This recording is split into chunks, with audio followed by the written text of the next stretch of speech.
Assalamualaikum warahmatullahi wabarakatuh. Halo teman-teman, perkenalkan nama saya Juju Saputri, mahasiswa Pendidikan Fisika Universitas Sultan Ageng Tirtayasa. Pada kesempatan kali ini, saya akan sedikit menjelaskan tentang salah satu materi fisika, yaitu vektor. Tapi sebelum itu, saya ada pertanyaan dulu nih. Apakah teman-teman pernah melihat seorang penerjun payung yang menjatuhkan diri dari pesawat? Apakah penerjun payung itu mendarat tepat di bawah pesawat ataukah melenceng jauh? Ya, benar sekali. Tempat penerjun payung itu mendarat melenceng jauh dari pesawat. Kenapa hal tersebut bisa terjadi? Nah, dengan mempelajari materi vektor, kita bisa tahu kenapa tempat si penerjun payung itu mendarat melenceng jauh dari pesawat. Untuk lebih jelasnya, mari kita simak penjelasan berikut. Yang pertama adalah besaran vektor.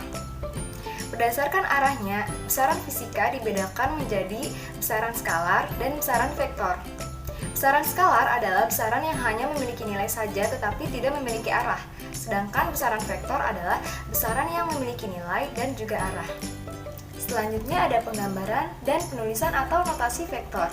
Sebuah vektor digambarkan dengan sebuah anak panah seperti pada gambar berikut, di mana titik P adalah pangkal vektor, titik Q adalah ujung vektor, dan panjang PQ adalah panjang vektor, serta arah dari anak panah tersebut adalah arah vektor.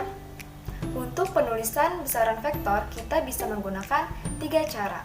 Yang pertama, dicetak tebal. Yang kedua, lambang besaran dengan tanda panah di atasnya. Yang ketiga, dicetak miring. Selanjutnya ada penjumlahan vektor. Besaran vektor dapat dioperasikan secara matematis sebagaimana besaran skalar. Akan tetapi terdapat perbedaan antara operasi vektor dengan operasi skalar, karena dalam operasi vektor kita harus memperhitungkan nilai dan juga arahnya. Terdapat beberapa metode dalam operasi penjumlahan vektor. Yang pertama yaitu metode grafis. Metode grafis adalah metode melukiskan penjumlahan dua vektor atau lebih berdasarkan besar dan arahnya membentuk suatu bidang datar.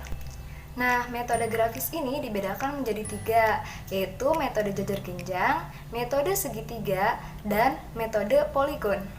Yang kedua ada metode analitis. Metode analitis adalah metode yang digunakan untuk menjumlahkan vektor dengan cara memproyeksikan vektor-vektor pada sumbu X dan sumbu Y diagram Kartesian. Metode analitis dibedakan menjadi 2, yaitu menggunakan metode uraian dan menggunakan rumus kosinus sinus. Yang pertama, metode jajar genjang. Metode jajar genjang adalah metode atau cara menjumlahkan dua vektor atau lebih dengan menghubungkan pangkal vektor satu dengan pangkal vektor yang lain. Langkah-langkah untuk menjumlahkan vektor dengan metode jajar genjang adalah sebagai berikut. Yang pertama, kita lukis vektor A, kemudian lukis vektor B dengan titik pangkal yang saling berimpit dengan vektor A. Lalu, lukis garis putus-putus yang sejajar dengan vektor A dan vektor B. Kemudian, vektor resultannya adalah diagonal dari jajar genjang tersebut. Selanjutnya adalah metode segitiga. Metode segitiga adalah metode atau cara menjumlahkan dua vektor dengan menghubungkan pangkal vektor yang satu dengan ujung vektor yang lain. Kemudian, menarik garis lurus dari pangkal ke ujung vektor tersebut.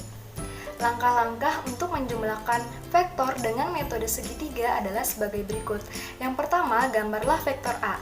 Yang kedua, gambarlah vektor B dengan cara meletakkan pangkal vektor B pada ujung vektor A. Kemudian, tariklah garis lurus dari pangkal vektor A ke ujung vektor B. Nah, garis lurus itulah yang dinamakan dengan vektor resultannya. Selanjutnya, metode poligon. Metode poligon adalah metode atau cara penjumlahan dua atau lebih vektor dengan menghubungkan pangkal vektor yang satu dengan ujung vektor yang lain sedemikian rupa sampai vektor terakhir. Kemudian menarik garis lurus dari pangkal vektor pertama ke ujung vektor yang lain. Langkah-langkah untuk menjumlahkan vektor dengan metode poligon adalah sebagai berikut.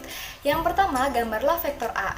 Kemudian, gambarlah vektor B dengan meletakkan pangkal vektor B di ujung vektor A. Kemudian, gambarlah vektor C dengan meletakkan pangkal vektor C di ujung vektor B. Lalu, gambarlah garis lurus dari pangkal vektor A ke ujung vektor C.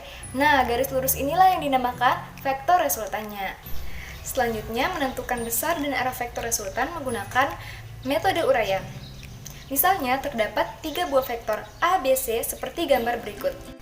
Untuk menentukan besar dan arah vektornya, kita harus memproyeksikan vektor ABC tersebut ke sumbu X dan sumbu Y seperti gambar berikut.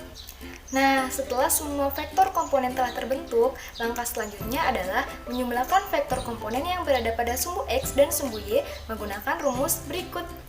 Lalu, untuk menentukan besar vektor resultan dapat dihitung dengan menggunakan rumus berikut.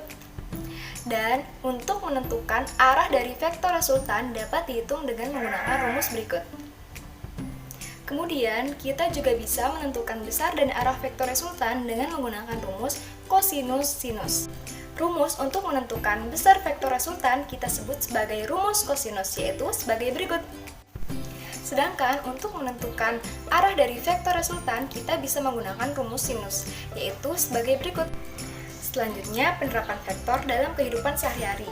Yang pertama, konsep vektor dimanfaatkan untuk sistem navigasi pada pesawat terbang. Sistem navigasi pada pesawat terbang dihubungkan dengan vektor yang berfungsi sebagai petunjuk arah bagi seorang pilot. Yang kedua yaitu, ketika perahu menyeberangi sungai, maka kecepatan arah gerak perahu yang sesungguhnya merupakan resultan dari dua kecepatan, yaitu kecepatan arus air dan kecepatan perahu. Selanjutnya, ketika penerjun payung menjatuhkan diri dari pesawat, tempat ia terjatuh tidak tepat di bawah pesawat, melainkan melenceng jauh, karena adanya dua vektor gaya yang bekerja pada penerjun payung tersebut, yaitu gaya gravitasi dan gaya dorong angin. Konsep vektor juga diaplikasikan terhadap orang yang sedang bermain layang-layang, sehingga arah layang-layang yang sedang terbang tidak lurus terhadap orang yang memegang tali layangan. Dengan demikian, orang tersebut dapat melihat layangan dengan lebih jelas. Selanjutnya, seorang pemanah yang menarik anak panah dari busurnya. Sebenarnya, arah gerak anak panah tersebut merupakan penjumlahan vektor gaya tarik tali dari kedua ujung busur tersebut. Kemudian, pada saat seorang anak bermain jungkat-jungkit, pada bidang miring itu menggunakan gaya vektor, sehingga anak tersebut tidak terjatuh dari bidang miring itu. Nah, sekian penjelasan dari saya. Kurang dan lebihnya mohon maaf. Wassalamualaikum warahmatullahi wabarakatuh.